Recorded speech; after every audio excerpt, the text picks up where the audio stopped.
Australia to reopen consular office in Lae. Independent team to investigate school examination system. And Lae City Dwellers thump PKA Rapatona in the NSL. This is National EMTV News with Meriba Tulo. Good evening and thank you for joining us for Thursday's news. Moriba Governor Kelly Naru has welcomed moves by the Australian government to reopen the Australian Consular office in Lae City. Naru said the move demonstrates the working relationship between Australia and Papua New Guinea in light of ongoing investments within the province. Australian investments are spread out in various sectors in construction, mining and manufacturing. Total investments in Moriba province alone are estimated to be anything between 4 and 5 billion kina.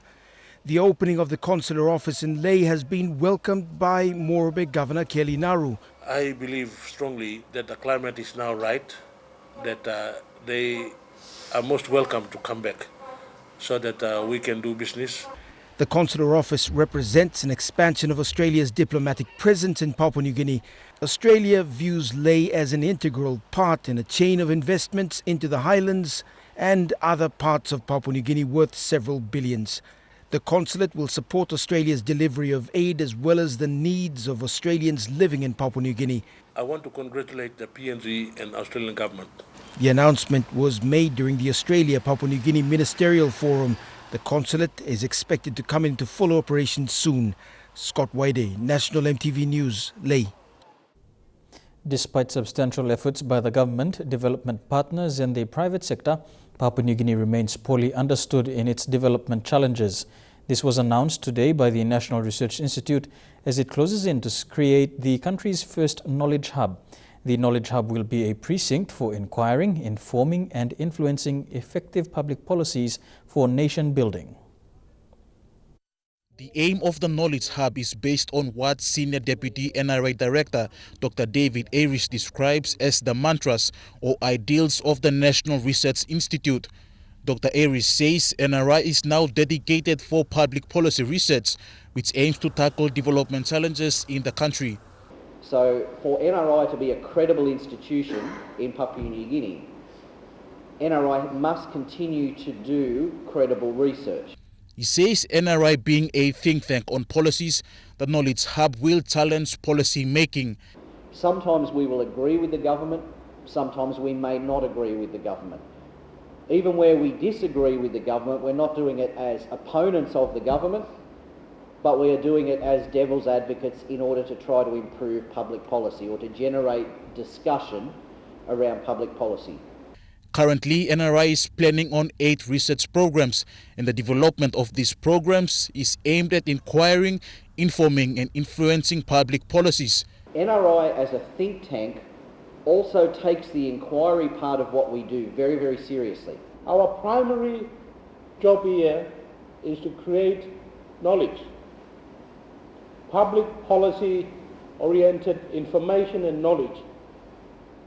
Through our inquiry process, that is generating the research.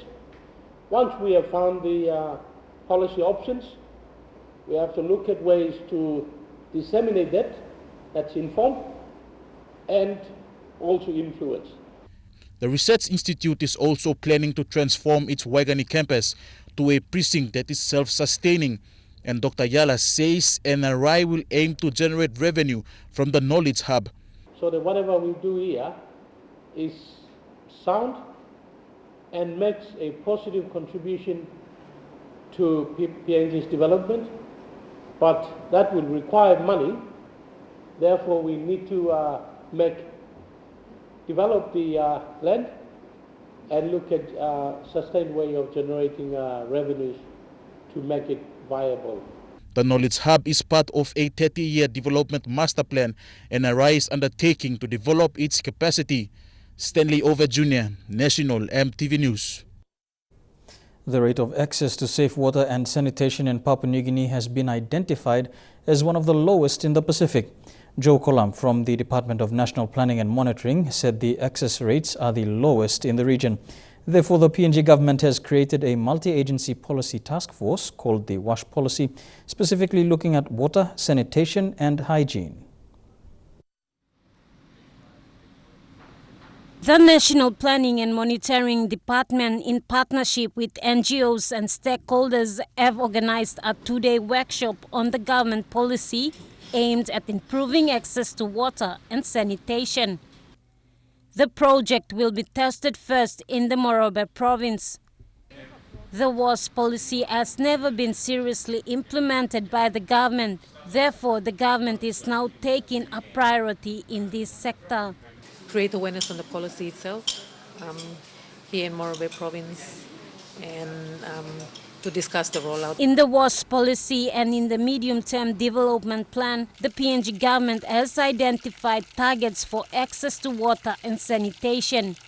However, PNG is currently off track to meet those targets. The workshop is looking at how they can speed up the service delivery in order to achieve the water, sanitation and hygiene targets. Trevor Knott of the World Bank Group said this is the first time that PNG is implementing the WASH policy, and it has attracted a lot of interest from stakeholders, NGOs and the provincial governments. It's the first time that PNG has this WASH policy, and it's attracted interest from a lot of stakeholders. The government is committed to it, and there are other development partners committed to assisting the government implement the policy. The PNG government wants to see 7 out of every 10 people having access to safe water and sanitation by 2030. These are the targets set out in the medium-term development plan. At the moment, access to safe water and sanitation is not progressing to meet the targets set by the national government. Targets of 70% access to safe water and safe sanitation by 2030. And those targets are in the medium-term development plan, and those are targets that are in the WASH policy. Current access is staying about the same. We're not progressing towards those targets because the work that everyone is doing isn't enough to keep pace with the population increase. The main purpose of the WASH policy is to address the basic need for access to safe water and to improve their livelihoods. However, the government still needs to build its capacity in terms of its resources, awareness and funding in order to implement the WASH policy. Mata Lewis, National EMTV News, Lae. Following widespread allegations of exam cheating in some schools, Education Minister Nick Kuman has commissioned an investigation and review of the examination system. An independent team of 6 experts led by former Education Secretary Dr. Musawe Sinabare was established to identify loopholes within the system's framework. Minister Kuman said the investigation would be carried out in the course of 4 weeks. The team is required to report back to the department with recommendations for necessary policies towards the improvement of exam security and assessment systems. Of the Education Act to establish and commission an independent investigation and to review the team on national examinations within our education system. And I'm pleased to announce today that the number of people that I have appointed are eminent people that have a lot of experience in the education system. You're watching National EMTV News. NAS Fund's profit falls below figures from 2014. That story and more after the break. Stay with us.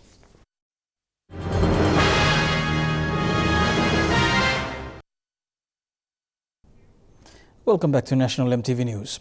Newly appointed Correctional Service Commissioner Bernard Nepo is currently touring the Highlands region. Today he visited Baisu Prison in Mount Hagen and called for a collective effort to address prison breakouts. Michelle Amba reports.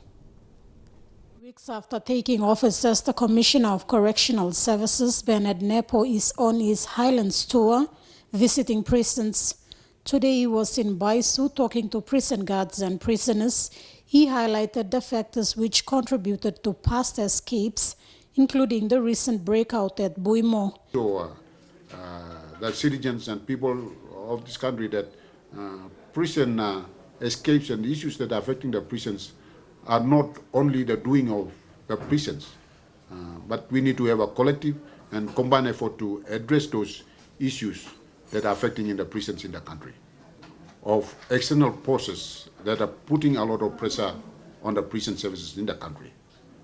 When I mean external pressure, the job of the courts, I have already established contacts with them and they are helping me out.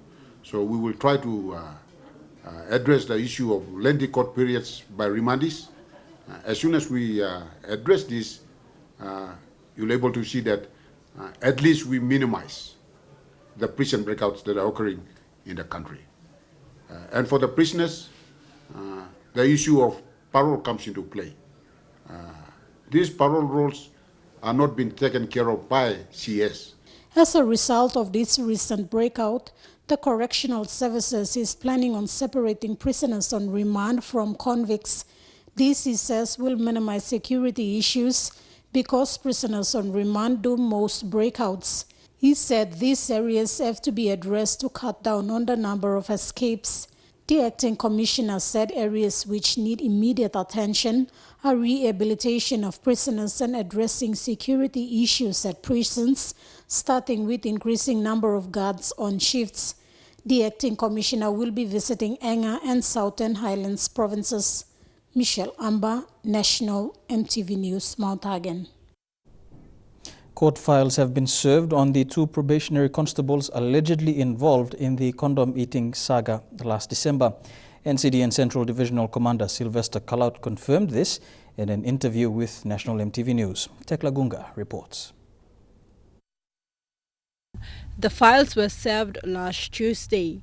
Both defendants Jacqueline Tanda and Joshua Yawinja confirmed that they had received a copy of the document when they appeared for their second mention last Thursday. Yes, the files are for the 2 police officers who were charged in relation to the condom saga have been served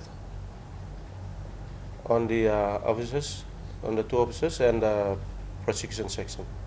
So it is now matter for the courts. So it will end up in courts now for trial. The incident was filmed and uploaded to social media, attracting negative comments against the Royal Papua New Guinea Constabulary. Following this, Police Commissioner Gary Baki made an appeal to the victim to come forward and help police identify the officers involved. So for the police aspect of it, for the file preparation, it's all complete and it's been served. It was alleged that on December 4th last year, both probationary constables forced a young woman to chew and swallow at least 3 male condoms inside an interview room at the Boroko police station. Both officers were arrested and charged early this year. Their charges include abuse of office and doing an indecent act to insult another person. Takla Gunga, National EMTV News. The Nabak community of Lae living at Bumayong settlement are demanding political intervention after 6 people were killed in ongoing attacks. The fighting started last month after the killing of a man from Nabak and alleged payback for the killing of a woman from Kabuom. It was reported that youths killed him and dumped his body into the Busu River. Meanwhile, landowners who were also blamed for selling their land to outsiders, causing conflicts to erupt within the communities. President of the Ahi local level government, Sem Algae, said a land portion was supposed to be used at Bumayong market to build a police station to address law and order issues. Instead, the landowners sold the land to an Asian businessman who has built a trade store.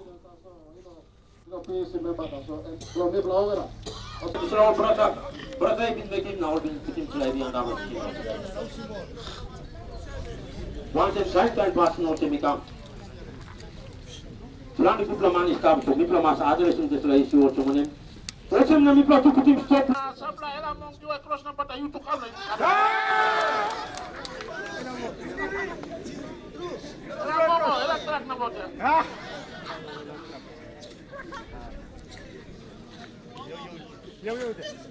Bob, I should have remember Blocabo. Me calling you Bob.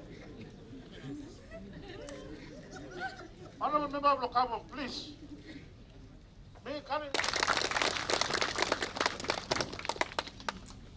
Thank you, Metropolitan Superintendent Lae City, fighting the plan law and Mr. Wakambi, Junior Wakambi. We believe man and the road blockers right. These are people are thinking on this one. This is Loy Golo Hamble Yumi. Emigan come up in Kan Birwa. Sambal League line come up in heavy. That's all planning or you know. Mitram no busima botamos para ali mili township lo hab. O papa gran tu kami taben. Na ori to gona na mi play cross do mero mina all. Kosami. Stone hasta la Fran Yulikim. I'm supposed to be police station. The police station was there before. Au kabum di kokim. O kabum kokim na mi play sim so kabum para putim no kala bush. Okay, now the next lot now come now. Poli kam pagaram ken. Okay, mi play go ahead can na. There was some money allocated for that building. Now there's the money allocated for the building on hold because mama ground, papa ground, uncle ground now already putting Kongo outside. Okay, me. NES Fund has recorded a profit of less than 200 kina for the 200 million falling. Beg your pardon. NES Fund has recorded a net profit downfall by less than 200 million kina compared to the 2014 fiscal year. NES Fund's Chief Executive Officer Ian Tarutia highlighted this while going through the 2015 closing balance in Port Moresby today. Eric Harupma with this report. NES Fund Chief Executive Officer Ian Tarutia, while highlighting the company's 2015 balance sheet, said despite economic downturns in the past years, membership contributions continues to grow. According to figures disclosed, these 107.55 million kina shortfalls comes from the figures 258.45 million kina in 2014 and 150.9 million kina in 2015. In terms of the size of the membership, I'm pleased to say that again, despite the challenges of last year, which was a flow on from 2014. The total membership base continued to increase. He said the 2015 active employer growth is 2,883, which holds the current employer base representing 10% of the overall members' contributions. Mr. Tarutia added that the contribution receipt of 6% employers' contribution or more gives a total of 473 million kina observed in 2015. This is an increase by 5.3% from 2014. So it's been a positive story for the superannuation industry in PNG as a consequence of that.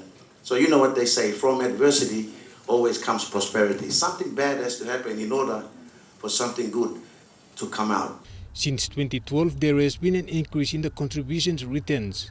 This gives a profit of 223 million kina. However, this year it has made an evaluation loss of 35 million kina.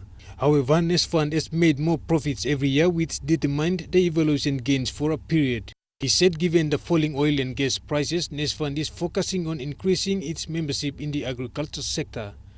Eric Arupma, National MTV News. And now a look at the finance news. The kina closed at $0.3265 in the interbank market. At Bank South Pacific, your kina was buying $0.3190, $0.4237 Australian dollars, €0.2869 euro, and 35.89 Japanese yen. Looking at commodity prices at New York close, coffee, cocoa, and copra closed higher, while gold closed the day lower. Crude oil and copper closed lower, while palm oil closed the day higher.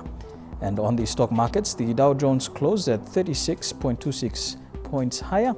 The ASX closed at 7 points lower, and the All Ordinaries closed 4 points lower. A look at Japan's Fukushima nuclear plant 5 years after it was destroyed. That story among headlines overseas when we come back.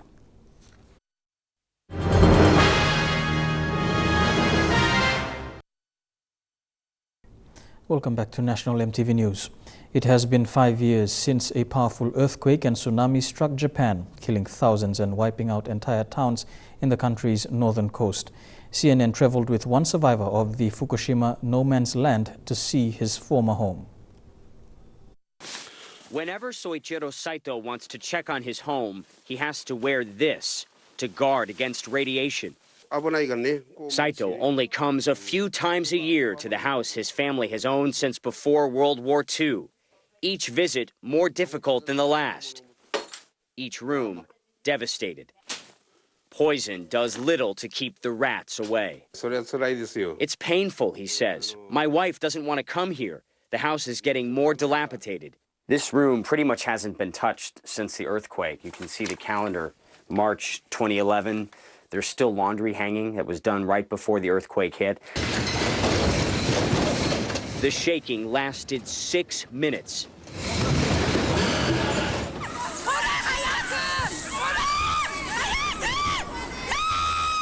Tsunami waves soon after.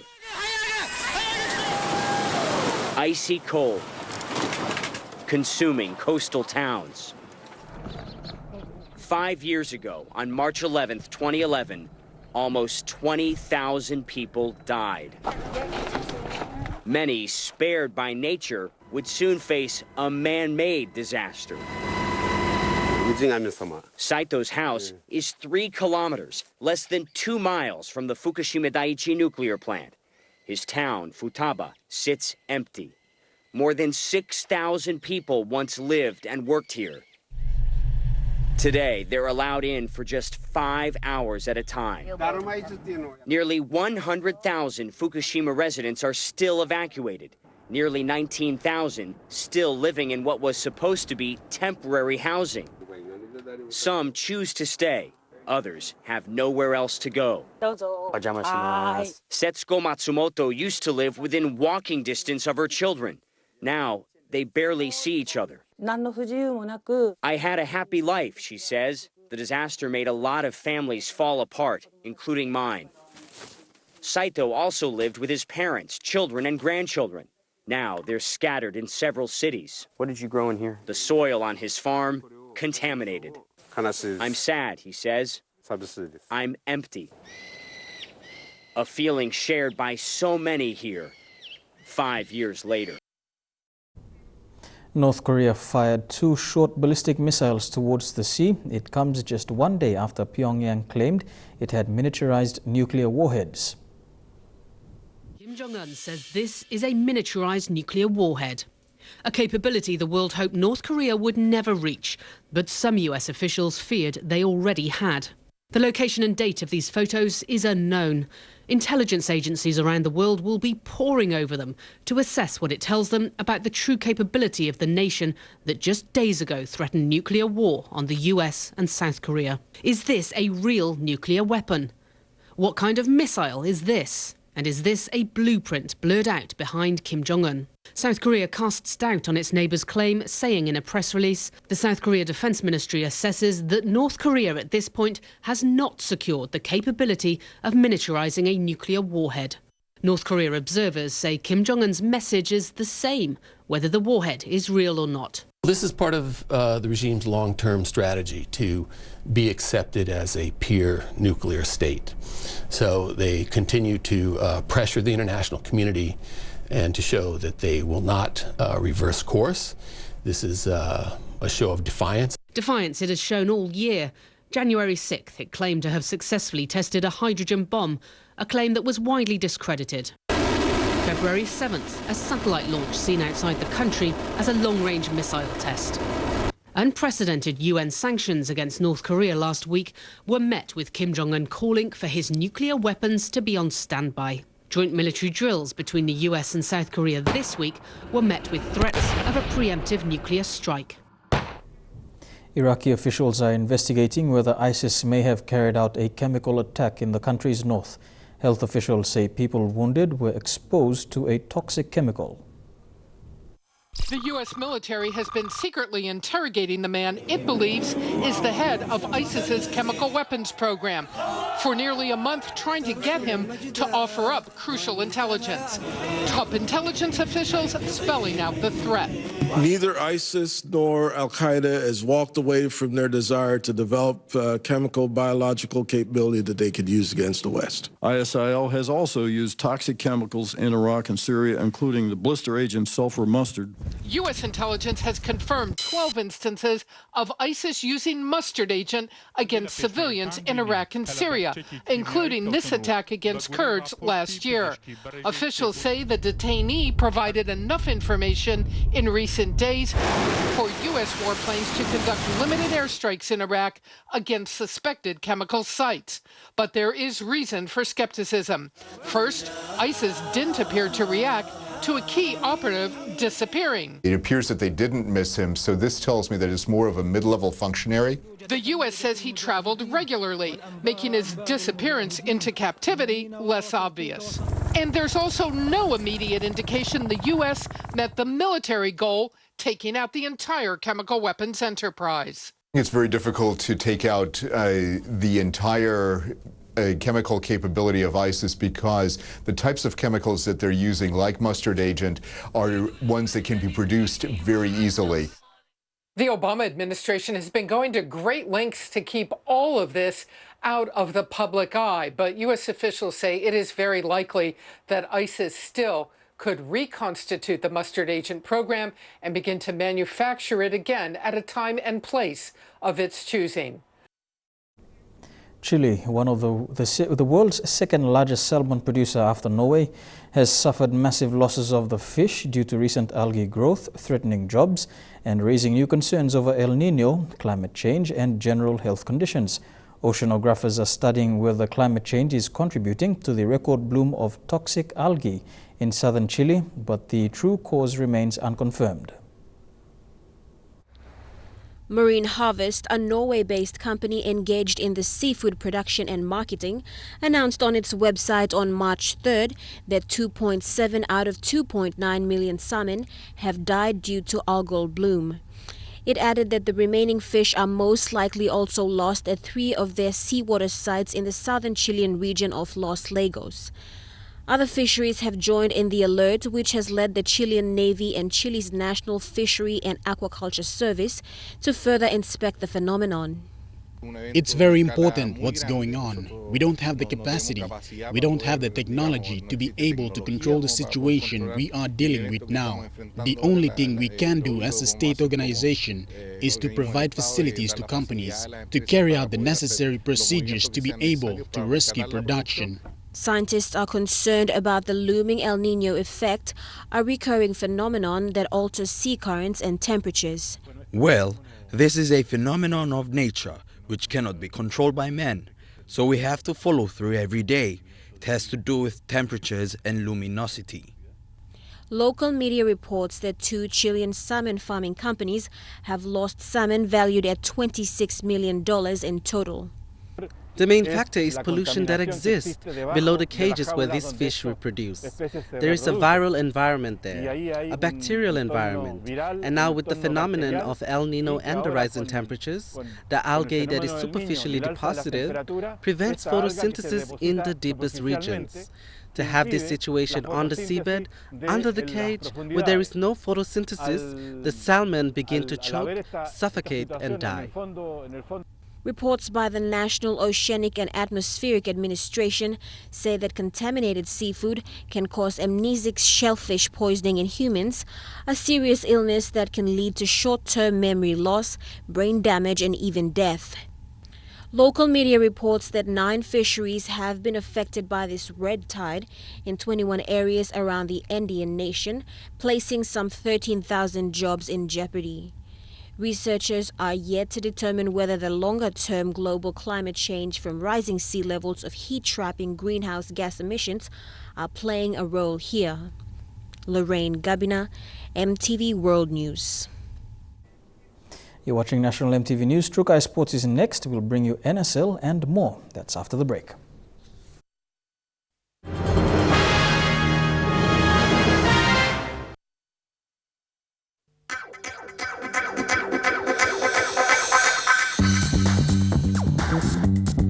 Trukai Sports.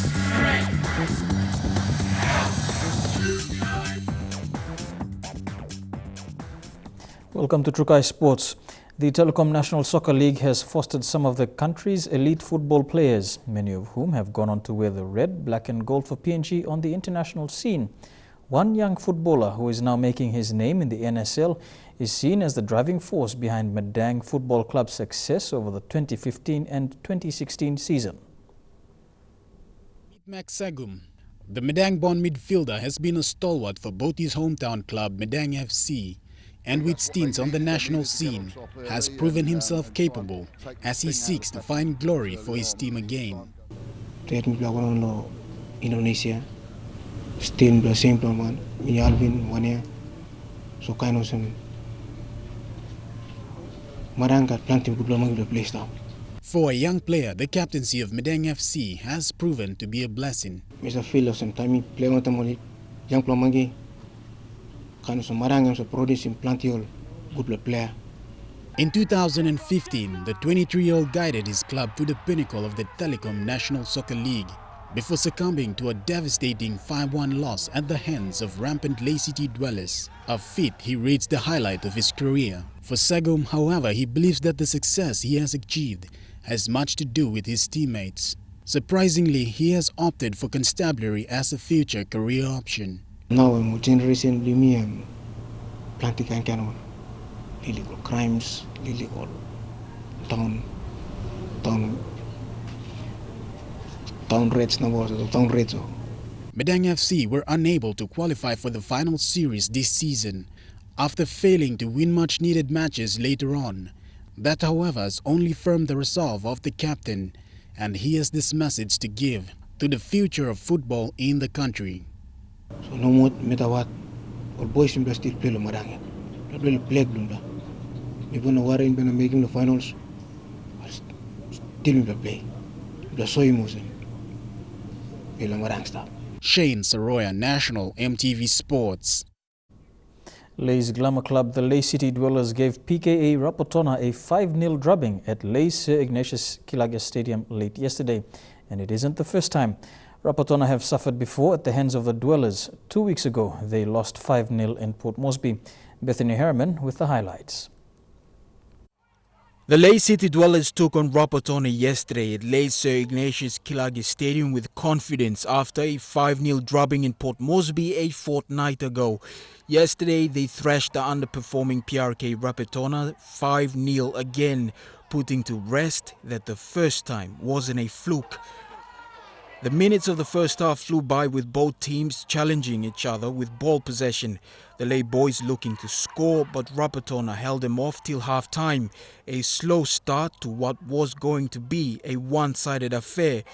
During half-time, Dweller fans demanding a Lae victory, hungry to see first blood drawn. Just after the break, in the 46th minute, a foul on Raymond Gunemba gave a free kick right in front. Joachim Warroy slotted a rebound ball past Rapatona goalkeeper. That goal opened the Dweller onslaught. In the 48th minute, a break in the middle put Dabinyaba in the opening, and he set up captain Raymond Gunemba for a showstopper.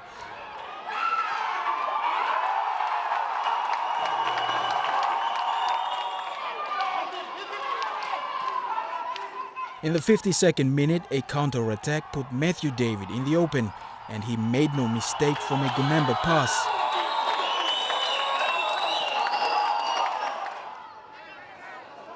One minute later, in the 53rd minute, another counter-attack.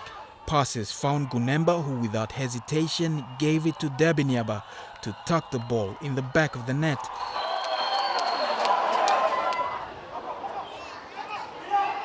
In the 79th minute, a bullet fired from Jeppe Tiampo's left boot, putting to rest that the Dwellers could win 5-0 in a second encounter with Rapatona. Rapatona was outclassed yesterday in front of football-hungry Lae City Dweller fans that left the Sir Ignatius Kilage Stadium satisfied. Bethany Harriman, National EMTV Sports, Lae. To inspire to excel is the slogan for the FIFA Under-20 Women's World Cup, Papua New Guinea. This was unveiled last night by Prime Minister Peter O'Neill in front of guests and FIFA delegates.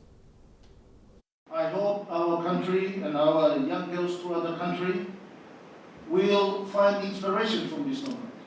The Prime Minister also urging Papua New Guineans to remain confident in the government as they strove to focus on the development of the country and its people. Slight contrast, however, to PNG Football Association President and FIFA Executive Vice President David Chung, who, when thanking the government, made mention of the historic opportunity that Papua New Guinea had grasped when taking part in an international event of this magnitude. Historic too for all women's footballers in the country who will be able to watch world-class players in action here in Papua New Guinea. Historic for our nation who will host a FIFA World Cup on our home soil for the first time, something which many of the 209 FIFA members associations aspire to do. That fact not lost on Sport Minister Justin Chichenko. This international world event, first time ever we've had an international world event like this here on the shores of Papua New Guinea and nowhere else in the Pacific, and I'm very proud that our government has achieved this milestone, especially for women and especially for football. Chief Executive Officer of the local organizing committee, Seamus Martin, unable to contain his enthusiasm over the statements made during the launch. But no, sure, for sure, we can start to move forward. We can start to plan some of those things that people will start to see. We've got a lot of plans that we've been preparing in the background, and we've just been waiting for that opportunity. While the slogan indicated inspiration, the emblem was resplendent in the traditional colors of Papua New Guinea, with the concept of all four regions of the nation being represented and united by one common goal. Jeremy Moggy, National EMTV Sports. Venues for the FIFA Under-20 Women's World Cup in Papua New Guinea are expected to be completed by September, 2 months before the tournament kicks off. PNG was awarded hosting rights in March 2015 to host the event. Matches are scheduled to be held at the National Football Stadium, Sir John Guy Stadium and Sir Hubert Murray Stadium in Port Moresby and the Sir Ignatius Kilagi Stadium in Lae. Minister for Sports and Tourism Justin Chichenko says there is a lot of work yet to be done. PNG Sports Foundation, with the leadership of Peter Samalili Jr. and Mr. Graham Osborne as chairman, are leading the way with the FIFA World Cup and organising committee to ensure that all our facilities will be ready on time. He reiterated that the government won't let the country down. Our country, our government will not let you down. We are determined to make sure this is a successful event because the exposure that we get throughout the world is incredible. PNG hosting the World Cup, according to Minister Chichenko, will take PNG's global reputation to another level. Port Moresby hosted 8,000 to 10,000 people last year during the Pacific Games. This year, the country will host just under 1,000 people during the World Cup. Chichenko strongly believes that we have done it before and we can do it again. Spectacular event for the first time ever in the Pacific. Governor's got a lot of work to do to make sure the city's all ready as a host nation, but he's done it before, so that shouldn't be a problem. And everybody's set, ready to go. Elijah Levitt, National EMTV Sports. Trukai Sports continues after the break. Stay with us.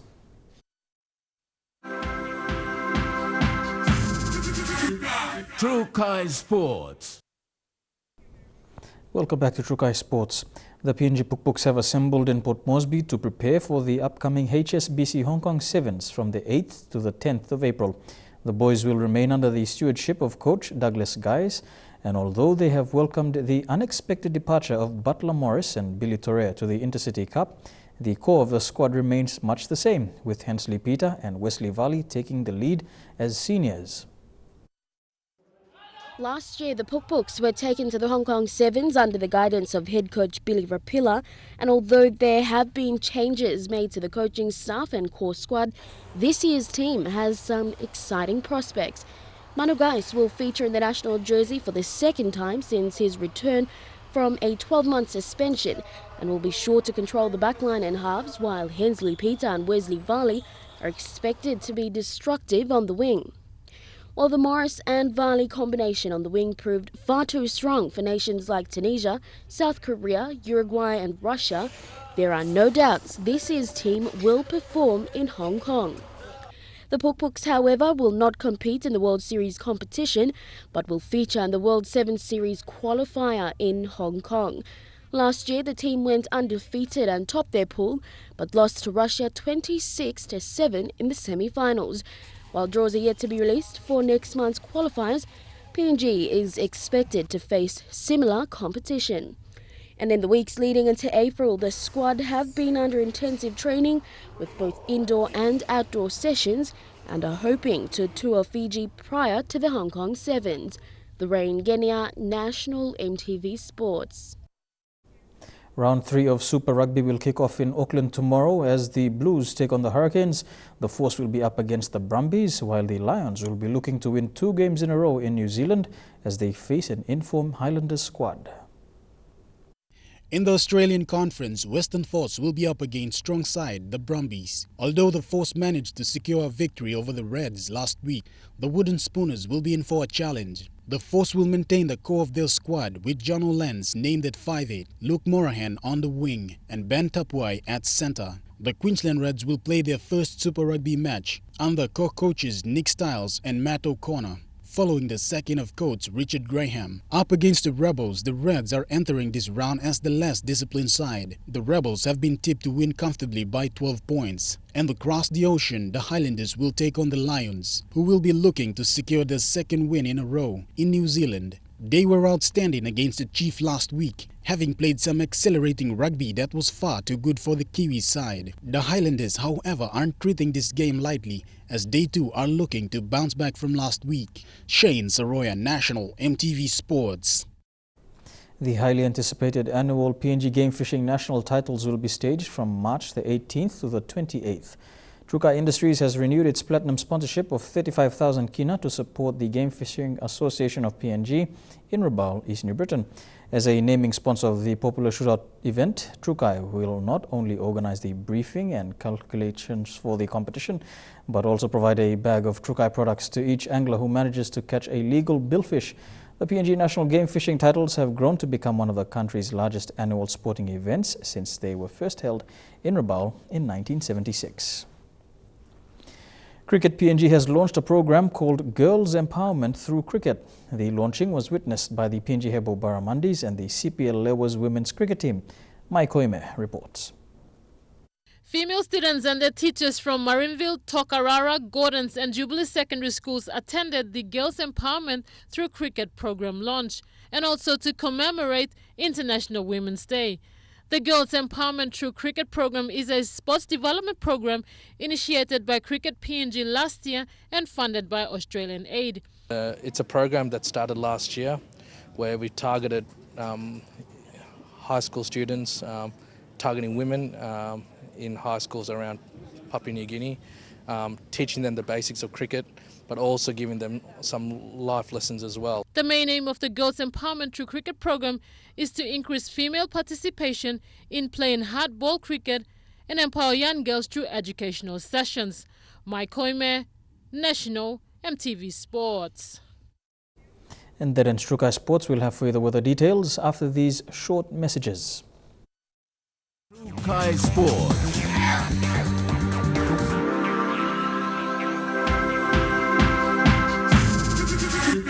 Trukai Sports.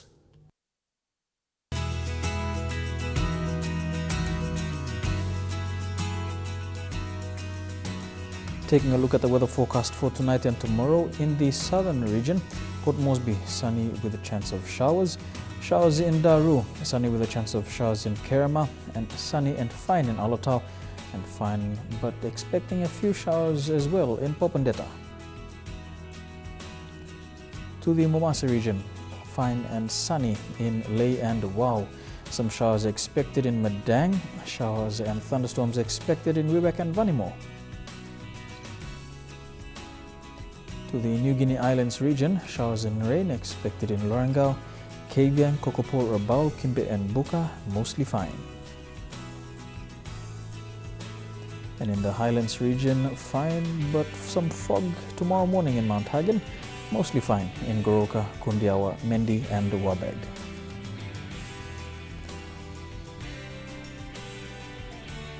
A look at the forecast for small ships for the next 24 hours. Waters of southern PNG Indonesian border through Torres Strait and Daru to Kiwai Island, to Kerama Yule Island, Hood Point to Samarai Island, with waters of Finchafen through Vitia Strait, CSC Islands to Long Island, including Dampier Strait, with the waters of Long Island to Medang, Bogia, Wewak, Aitape, Vanimo and northern PNG Indonesian border, and with waters of eastern and western Milne Bay Islands, seas 0.5 to 1.3 meters.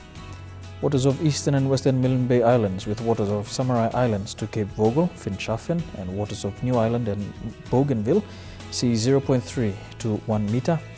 Waters of West New Britain, seas 0.3 to 1.2 meters.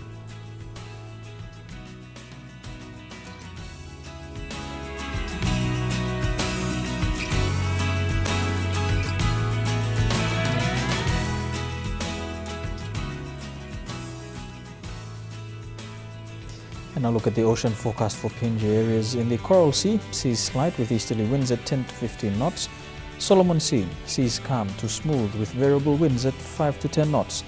Bismarck Sea, seas slight with northeast to northwesterly winds at 10 to 15 knots. And the Pacific Ocean, seas slight with east to northeasterly winds at 10 to 15 knots, becoming variable over some areas.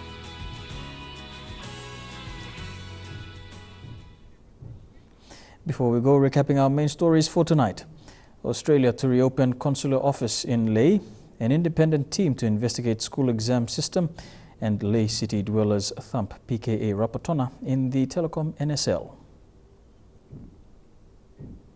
And that's the news, sports and weather for tonight, Thursday the 10th of March 2016. On behalf of the EMTV News team, I'm Mary Botulo. Pleasant viewing.